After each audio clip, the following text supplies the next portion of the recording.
Assessment کرنی ہے، ہم نے دیکھنا ہے کہ ہم رسول اللہ صلی اللہ علیہ وسلم کے کتنے قریب۔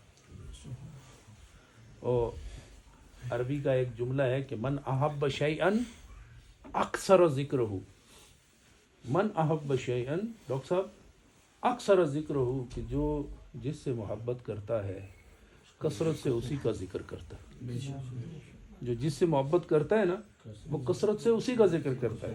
تو اب یہاں کلاسیفیکیشن ہوتی ہے، کچھ دنیا سے محبت کرتے ہیں، کچھ دولت سے محبت کرتے ہیں، کچھ عورت سے محبت کرتے ہیں، کچھ اولاد سے محبت کرتے ہیں، کچھ ماں باپ سے محبت کرتے ہیں۔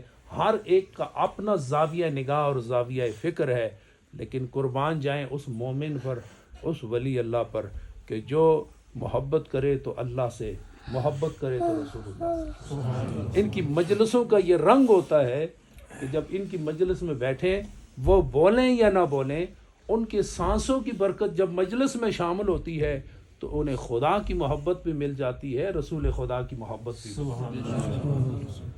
الحمدللہ